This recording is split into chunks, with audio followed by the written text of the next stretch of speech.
13 अप्रैल सन 1919 को अमृतसर के जलियांवाला बाग में अंग्रेज़ों के हाथों कत्लेआम को बरसगीर पाक व हिंद की तारीख का सबसे खूनी वाक़या करार दिया जाता है, जिसमें 379 सिख, हिंदू और मुसलमान जनरल डायर के हुक्म पर फायरिंग करके मौत के घाट उतार दिए गए।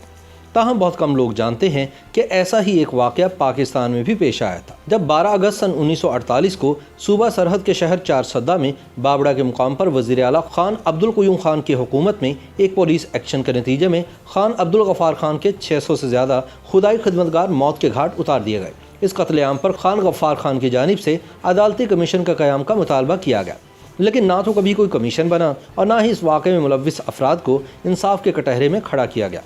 हमारी तारीख में जलियांवाला बाग के सानहे का तज़किरा तो मौजूद है, मगर बाबड़ा के कत्लेआम के हवाले से तारीख खामोश है। पश्तून इस वाक़े को सरहद का जलियांवाला बाग करार देते हैं और खान अब्दुल क़य्यूम खान को सरहद के जनरल डायर के खिताब से याद करते हैं। यहाँ इस बात का जिक्र बेमहल न होगा कि जिस वक्त बाबड़ा का सानहा पेश आया उस वक्त गवर्नर जनरल कायद आज़म मोहम्मद अली जिन्नाह जिंदा थे और ज़ियारत में अपनी ज़िंदगी की आखिरी जंग लड़ रहे थे। इस सानहे के पूरे 1 महीने बाद कायद आज़म का इंतकाल हो गया। ये अफसोसनाक वाक़या अगस्त सन 1948 में तब पेश आया जब पाकिस्तान के अवाम आज़ादी की पहली सालगिरह मनाने की तैयारियों में मसरूफ़ थे और रियासती सतह पर यह फैसला हो चुका था कि पाकिस्तान की सालगिरह 15 की बजाय 14 अगस्त को मनाई जाएगी। इस सालगिरह से सिर्फ 2 रोज़ कबल मौजूदा सूबा खैबर पख्तूनख्वा और उस वक्त के शुमाल मगरबी सरहदी सूबे के शहर चारसद्दा के गांव बाबड़ा से इत्तला आई कि सूबे के वज़ीर आला खान अब्दुल क़य्यूम खान की हुकूमत की एक मुबज्जना कार्रवाई के नतीजे में 600 से ज़्यादा खुदाई खिदमतगार हलाक कर दिए गए हैं। ये खुदाई खिदमतगार खान अब्दुल गफ़ार खान की गिरफ्तारी के खिलाफ एहतजाज के लिए जमा हुए थे, जिनकी जमात की हुकूमत ख़त्म करके इक़्तिदार अब्दुल क़य्यूम खान के हवाले कर दिया गया था। तारीख पर नज़र दौड़ाएं तो ये बात सामने आती है कि सन 1937 में सूबाई असम्बलियों के इंतखाबात के बाद गवर्नर सरहद ने साहबजादा अब्दुल क़य्यूम खान को सूबे का वज़ीर आला बना दिया, मगर जल्द ही अदम एतमाद की एक तहरीक के ज़रिए इनकी वज़ारत आला का खात्मा हो गया और यूँ सूबा सरहद में पहली मरतबा डॉक्टर खान साहब यानी खान अब्दुल जब्बार खान की क़यादत में खुदाई खिदमतगार तहरीक की वज़ारत कायम हुई। सन 1939 में अंग्रेज़ों की जंगी पॉलिसी के खिलाफ जब हिंदुस्तान के 8 सूबों की वजारतों ने एहतजाजन इस्तीफ़े दिए तो इनमें सूबा सरहद की डॉक्टर खान साहब की वजारत भी शामिल थी। दूसरी जंग अजीम के खात्मे के बाद सूबा सरहद में एक मरतबा फिर खुदाई खिदमतगार तहरीक की वजारत आला कायम हुई और डॉक्टर खान साहब एक मरतबा फिर सूबे के वज़ीर आला बन गए। मौरखीन के मुताबिक क़याम पाकिस्तान से कुछ अरसा पहले सूबा सरहद में पाकिस्तान में शमूलियत और अदम शमूलियत बारे एक रेफरेंडम मुनक्किद हुआ। खुदाई खिदमतगार तहरीक ने इस रेफरेंडम का बाइकआउट किया और नतीजतन ये रेफरेंडम मुस्लिम लीग ने बाआसानी जीत लिया और सूबा सरहद पाकिस्तान का हिस्सा बन गया।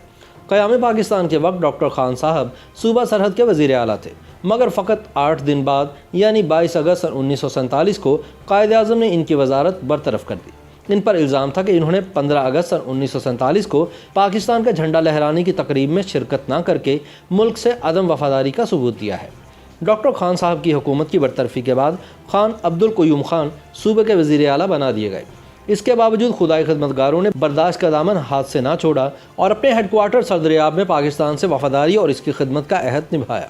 इन्होंने डॉक्टर खान साहब की वजारत को बरतरफ करने के गैर जमहूरी इक़दाम के खिलाफ एहतजाज किया, लेकिन नई मरकज़ी और सूबाई हुकूमत के लिए किसी भी किस्म की मुश्किलात पैदा ना करने का भी ऐलान किया। यही नहीं बल्कि मार्च सन 1948 में बाचा खान ने दस्तूर साज़ असम्बली के इजलासों में भरपूर शिरकत की।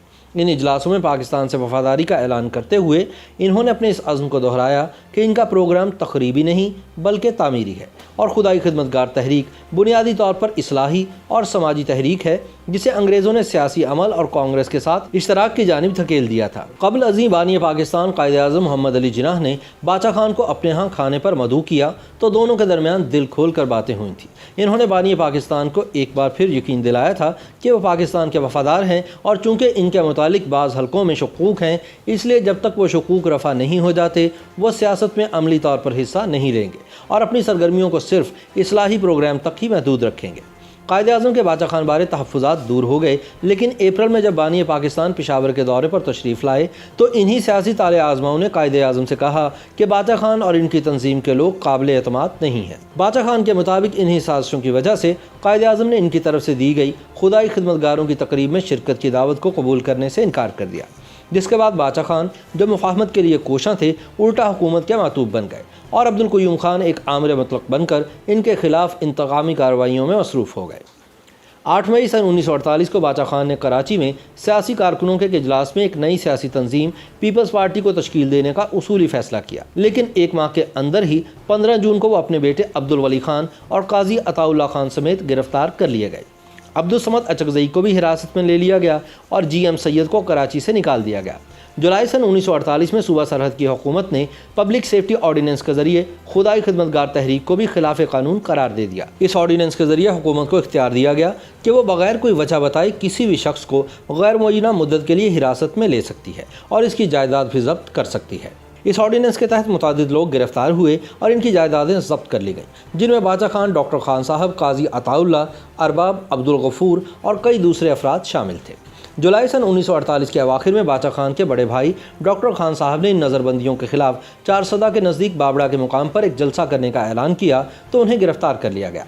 5 अगस्त को चारसदा के डिवीज़न मजिस्ट्रेट ने इस इलाके में दफ़ा 144 नाफिज कर दी, लेकिन डॉक्टर खान साहब के ऐलान के मुताबिक 12 अगस्त सन 1948 को सूबे भर से खुदाई खिदमतगार तंजीम के अरकान बाबड़ा जमा हो गए। इन अफराद की तादाद 25,000 के लगभग थी। इस मुजाहरे को रोकने के लिए सूबाई इंतज़ामिया ने पुलिस और पैरामिलिट्री फोर्स की भारी नफरी बुला ली।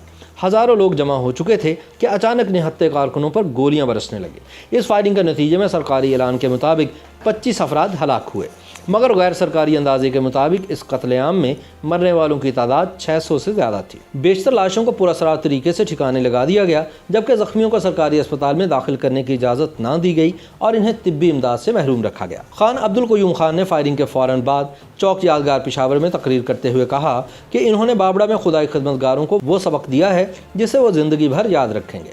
इन्होंने मज़ीद कहा कि बाबड़ा में दफ़ा 144 नाफिज कर दी थी। जब लोग मुंतशिर नहीं हुए तब उन पर फायरिंग की गई। वो खुशकिस्मत थे कि पुलिस के पास असलहा ख़त्म हो गया, वरना वहाँ से एक भी आदमी जिंदा बचकर ना जाता। उन्होंने कहा कि ये अंग्रेज़ों की नहीं, मुस्लिम लीग की हुकूमत है और इस हुकूमत का नाम क़य्यूम खान है। खुदाई खिदमतगार मुल्क के गद्दार हैं, मैं इनका नाम व निशान तक मिटा दूंगा। अफसोस की बात यह है कि सूबा सरहद में खून की होली खेलने वालों के खिलाफ कोई भी कार्रवाई ना की गई, बल्कि बाज़ अनासिर खान अब्दुल क़य्यूम खान को मिसाली हुक्मरान और मर्द आहन करार देते नजर आए। इनका कहना था कि पाकिस्तान के दूसरे सूबों में भी हुकूमत ऐसे ही लोगों के हाथ में होनी चाहिए और जो अनासिर इस्लाम और पाकिस्तान के मुखालिफ हैं उन्हें मुकम्मल तौर पर कुचल देना चाहिए। इस कत्लेआम पर खुदाई खिदमतगारों की जानिब से अदालती कमीशन का क़याम का मुतालबा किया गया, लेकिन ना तो कभी कोई अदालती कमीशन बना और ना ही इस वाक़े में मुलव्विस अफराद को इंसाफ के कटहरे में लाया गया। लेकिन हमारी तारीख में जलियांवाला बाग और किस्सा खानी बाजार के सानहे का तज़किरा तो मौजूद है, मगर बाबड़ा के हवाले से तारीख खामोश है। ताहम पश्तून इस वाक़े को सरहद का जलियांवाला बाग करार देते हुए खान अब्दुल क़य्यूम खान को सरहद के जनरल डायर के खिताब से याद करते हैं। YouTube पर गूगली न्यूज देखने के लिए youtube.com की सर्च बार में गूगली न्यूज TV टाइप करें। गूगली न्यूज के पेज पर सुर्ख रंग के सब्सक्रिप्शन वाले बटन पर क्लिक करना ना भूलिए। YouTube पेज पर अपलोड होने वाली वीडियोस से बाखबर रहने के लिए बेल आइकन पर क्लिक कीजिए। आपको हर नई वीडियो के बारे में नोटिफिकेशन मौसूल हो जाएगा।